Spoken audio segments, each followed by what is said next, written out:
5, 4, 3, 2, 1, 0.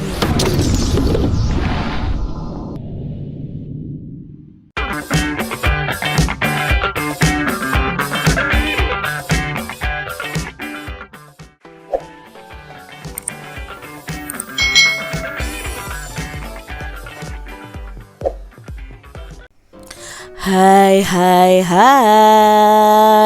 selamat datang di channel YouTube Kak Citra. Apa kabar adik-adik semuanya? Kak Citra berharap kalian dalam keadaan yang baik, sehat, dan siap untuk belajar ya. Hari ini kita akan belajar bersama-sama untuk mata pelajaran tematik kelas 5. Kita belajar di tema 9, benda-benda di sekitar kita, subtema 2, benda dalam kegiatan ekonomi, pembelajaran yang kelima. Mari adik-adik yang hebat, kita belajar dengan penuh semangat ya. Adik-adik coba perhatikan gambar berikut ini. Untuk mengisi acara perpisahan dengan kakak kelas 6, Siti, Lani, Dayu, Udin, Edo, dan Beni akan menampilkan karya tari. Mereka semangat dan giat berlatih. Pada hari Minggu, mereka berlatih tari saman di rumah Siti. Mereka berlatih dengan panduan kaset CD player. Nah, ayah Siti yang kebetulan pandai menari mendampingi Siti dan teman-temannya berlatih menari. Mereka berlatih dengan semangat dan gembira. Ibu Siti senang melihat semangat Siti dan teman-temannya dalam berlatih gerak tari. Ibu Siti lalu menyiapkan minuman dan hidangan untuk Siti dan teman-temannya. Siti dan teman-temannya istirahat berlatih menari sambil menonton televisi. Kebetulan mereka melihat iklan sebuah produk vitamin yang berlatar belakang tari saman. Berikut adalah iklan televisi yang dilihat oleh Siti dan temannya. Nah, ini adalah iklan yang dilihat oleh Siti dan teman-temannya. Iklan yang dilihat Siti dan teman-temannya adalah iklan vitamin untuk kesegaran tubuh. Iklan tersebut memberikan informasi penting tentang vitamin, yaitu untuk kesegaran tubuh supaya lincah dalam bergerak dan beraktivitas. Vitamin juga menjaga metabolisme tubuh. Jadi dapat disimpulkan bahwa iklan pada gambar itu mengajak kepada khalayak untuk minum vitamin itu. Adik-adik, iklan televisi merupakan iklan elektronik. Selain iklan televisi, iklan elektronik itu dapat berupa iklan internet dan radio. Nah, perhatikan cuplikan gambar iklan televisi dan iklan internet berikut ini. Kita akan bersama-sama membuat kesimpulan informasi penting tentang isi iklan elektronik tersebut melalui media televisi dan internet. Nah, di sini ya ada iklan pasta gigi nih adik-adik. Jadikan gigi bersih dan kuat. Lalu kesimpulan informasi penting tentang isi iklan elektronik pada gambar pertama ini adalah pasta gigi ini menjadikan gigi bersih dan kuat. Berikutnya ada iklan internet nih adik-adik ya, tentang shampoo anti ketombe. Apa ya kesimpulan informasi penting tentang isi iklan elektronik yang kedua ini? Nah, informasi pentingnya adalah sampo yang diiklankan ini dapat menghilangkan ketombe. Berikutnya adalah iklan sirup nih adik-adik. Apa ya menurut kalian kesimpulan informasi penting tentang isi dari iklan elektronik ini? Nah, apa nih adik-adik? Nah, isinya adalah tentang sirup merupakan minuman yang menyegarkan. Di situ kan anaknya baru saja berolahraga, keringatan ya. Nah, lalu minum sirup yang menyegarkan. Itu informasi penting dari beberapa contoh iklan yang ada di televisi atau iklan di internet. Adik-adik, ketiga iklan tersebut itu berisi penjelasan atau keunggulan produk yang dimaksudkan untuk mengajak calon pembeli agar membeli produk yang diiklankan. Nah adik-adik, inilah ketiga iklan tersebut. Iklan pasta gigi, shampoo, dan sirup tentu sering kita lihat, baik melalui televisi maupun melalui internet. Nah, benda-benda di sekitar kita itu seperti ketiga barang tersebut merupakan benda ekonomi. Mengapa ya pasta gigi, shampoo, dan sirup itu termasuk benda ekonomi? Nah, coba kalian ingat lagi, bukankah kita membutuhkan ketiga benda tersebut dalam kehidupan? Itulah alasan mengapa pasta gigi, sampo, dan sirup itu merupakan contoh benda ekonomi. Nah adik-adik, 6 gelas sirup dingin dan 1 gelas kopi panas beserta makanan kecil telah selesai ibu siapkan. Ibu memanggil Siti untuk membantu membawa ke teman-teman Siti dan ayah. Siti segera membantu ibu menghidangkan minuman dan makanan kecil untuk ayah dan teman-temannya.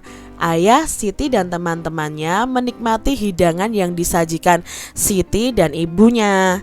Tidak lupa teman-teman Siti mengucapkan terima kasih kepada Siti dan ibunya. Nah adik-adik, masih ingatkah kalian tentang air sirup dan air kopi itu termasuk materi campuran?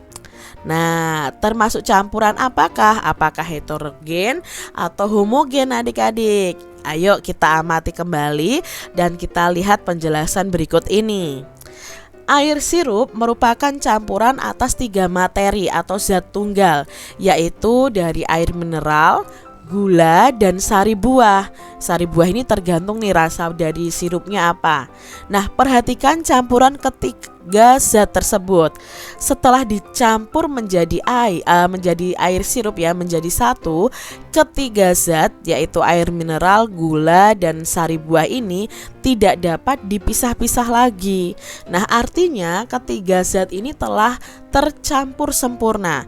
Jadi air sirup itu termasuk dalam materi campuran homogen. Lalu berikutnya ada kopi adik-adik. Air kopi bubuk merupakan campuran atas 3 materi, yaitu air mineral, gula, dan serbuk kopi. Nah, perhatikan campuran ketiga zat tersebut. Setelah dicampur menjadi air kopi, antara air dan kopi itu masih bisa dipisahkan.